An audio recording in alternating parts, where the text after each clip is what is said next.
नमस्कार, फाइटर समाचार में आपका स्वागत है। पेश आज 14 मार्च सोमवार शाम 7 बजे राजस्थान की खास खबरें।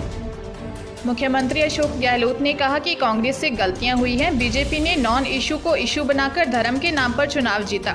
मैं समझता हूं कि कुछ गलतियां हमसे भी हुई हैं। पंजाब में कांग्रेस के अंदर आपस में ही जो आरोप प्रत्यारोप लगते रहे उसे जनता ने स्वीकार नहीं किया।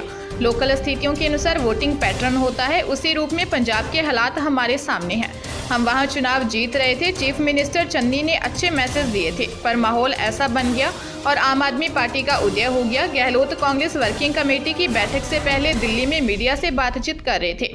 सीएम ने कहा, जिस प्रकार से मायावती ने खेल खेला है ये देश उनसे उम्मीद नहीं करता था। अपनी पार्टी को खत्म करने की कीमत पर बीजेपी को सपोर्ट कर दिया। नाम सपा का ले रही है मायावती। सतीश मिश्रा ने बसपा कार्यकर्ताओं के साथ धोखा किया है, बर्बाद इन्होंने किया है, जानबूझकर सुसाइड किया है। मायावती की क्या मजबूरी है यह तो शोध का विषय है। बीएसपी के लाखों कार्यकर्ताओं पर क्या बीत रही होगी। बांसवाड़ा जिले में पत्नी वियोग में एक युवक ने सुसाइड कर लिया। उसका शव घर से 3 किलोमीटर दूर एक कुएं में मिला। 1 साल पहले ही युवक की शादी हुई थी। शादी के बाद पीहर गई पत्नी नहीं लौटी। युवक 2 बार पत्नी को मनाने के लिए पीहर भी गया, लेकिन उसने अनदेखा कर दिया। इसके बाद से युवक मानसिक सदमे में था। आखिरकार उसने आत्महत्या का कदम उठाया।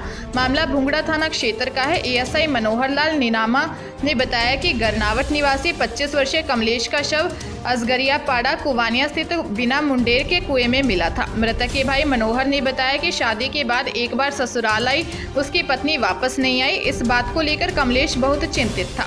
कमलेश का विवाह पीपल खूंट क्षेत्र की एक युवती के साथ हुआ था। राजधानी जयपुर में सुभाष चौक थाना इलाके में रहने वाले एक परिवार में खूनी संघर्ष हो गया।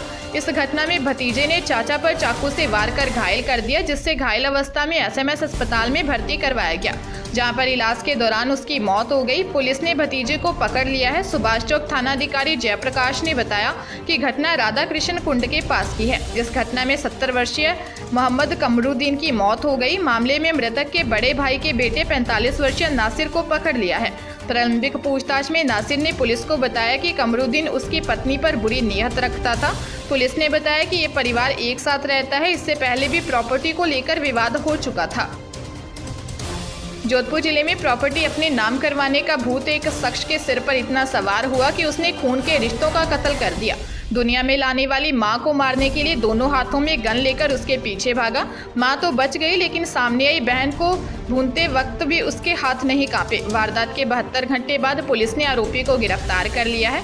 मामला जोधपुर के बनाड़ थाना इलाके का है। डीसीपी पूर्व भुवन भूषण यादव ने बताया कि प्रॉपर्टी विवाद में श्रवण इतना पागल हो गया था कि वह मां और बहन को मारने के लिए दोनों हाथों में गन लेकर घर में घुसा। सामने आई बहन निर्मा पर फायर किए तो वह वहीं गिर पड़ी। इसके बाद वह मां के पीछे दौड़ा। मां पड़ोसी के घर में छुप गई, नजर नहीं आई तो फिर घर में आया और घायल बहन पर फिर से फायर कर और भाग गया। पुलिस ने हार्डकोर हिस्ट्री शीटर श्रवण को गिरफ्तार कर लिया है। राजसमंद जिले के भीम कस्बे में ट्रेलर ने एक जीप को जोरदार टक्कर मार दी। हादसे में जीप में बैठी 2 महिलाओं की मौत हो गई और 8 लोग गंभीर रूप से घायल हो गए। सूचना पर पहुंची पुलिस ने घायलों को 108 एम्बुलेंस की सहायता से भीम कस्बे के सीएचसी पहुंचाया। घटना भीम थाना क्षेत्र के NH 8 बरार के फुथिया खेड़ा गांव की है। फिलहाल पुलिस मामले की जांच कर रही है। भरतपुर के मथुरा गेट थाना इलाके में रहने वाले एक पिता ने पुलिस ने उसके नाबालिग बेटी को बरामद करने की गुहार लगाई है। पिता ने थाने में नाबालिग बेटी के अपहरण का मामला दर्ज करवाया है। पिता का कहना है कि कुछ लोग उसकी नाबालिग 14 साल की बेटी को बहला फुसलाकर घर से ले गए। अब वे उसे छोड़ नहीं रहे, उससे देह व्यापार करवा रहे हैं। पिता ने 9 मार्च को मथुरा गेट थाने में मामला दर्ज करवाया था। पीड़ित पिता ने बताया कि वह सब्जी का ठेला लगाता है। उसकी 14 साल की बेटी को एक महिला और 2 आदमी बहला फुसलाकर ले गए। आरोपी नारायण गेट के रहने वाले हैं। जब पता लगा कि बेटी उनके पास है तो उनकी अपनी बच्ची को लेने गया, तब आरोपियों ने मारपीट की और गालियां देकर भगा दिया। पिता का कहना है कि आरोपियों ने बच्ची को कहीं और छुपा दिया है। पीड़िता पिता का कहना है कि आरोपियों के आसपास के लोगों ने बताया कि ये लोग बच्चे से देह व्यापार करवा रहे हैं। पीड़ित पिता ने रोते हुए कहा था कि थाने में शिकायत दिए 4 दिन हो गए हैं, लेकिन बेटी का कोई सुराग नहीं लगा है। अपनी बेटी के लिए दर दर भटक रहा हूँ। जोधपुर जिले की ग्रामीण पुलिस ने 0029 गैंग के मुख्य सरगना हार्डकोर व इनामी अपराधी विष्णाराम के 3 गुर्गों को गिरफ्तार किया है। पिछले साल नवंबर में राजू मांझू व विष्णाराम गैंग में एक विवाह समारोह में गैंगवार हो गई थी। विष्णाराम के साथ उसके गुर्गे भी शामिल थे। इस पर पुलिस ने जांच शुरू की। 3 माह बाद हार्डकोर व इनामी बदमाश विष्णाराम के 3 साथी ओम प्रकाश बिश्नोई, अशोक बिश्नोई व अटल बिहारी को पुलिस ने गिरफ्तार कर लिया है। जिला पुलिस अधीक्षक जोधपुर ग्रामीण अनिल कयाल ने बताया कि पुलिस थाना देचू में 14 नवंबर को ग्राम ठाडिया में आयोजित शादी समारोह में वाहनों को आपस में टकराने व पीछा कर मारपीट करने के मामले में आरोपियों को गिरफ्तार किया है। चित्तौड़गढ़ जिले की सदर थाना पुलिस ने बड़ी कार्रवाई करते हुए करीब 16 टन खेर की लकड़ी जब्त की और 2 आरोपियों को गिरफ्तार किया है। इसकी कीमत लगभग 70 लाख रुपए है। आरोपी यह लकड़ियां हरियाणा के तरह लेकर जा रहे थे। इन लकड़ियों की अनुमानित लागत 70 लाख रुपए बताई जा रही है। थानाधिकारी हरेंद्र सिंह सोडा ने बताया कि धनेत पुलिया के पास नाकाबंदी की जा रही थी। इस दौरान एक ट्रक आता दिखाई दिया। रात को जब रोका किया तो ड्राइवर काफ़ी घबराया हुआ था। ड्राइवर से पूछताछ की तो उसने अपना नाम अलवर निवासी नासिर खान बताया और उसके साथी ने मेवात हरियाणा निवासी सरफराज खान नाम बताया। ट्रक की तलाशी ली तो उसमें से कुल 16.5 टन खेर की लकड़ियां भरी हुई थी। इन लकड़ियों का यूज़ पान के ऊपर लगने वाला कत्था बनाने में होता है, इसलिए इनकी अवैध सप्लाई की जाती है।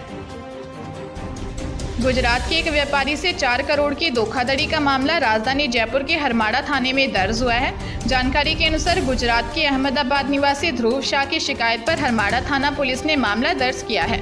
व्यापारी ने रवि झाझड़िया पर 4 करोड़ रुपए हड़पने का आरोप लगाया है। पुलिस ने मामला दर्ज कर मामले की जाँच शुरू कर दी है।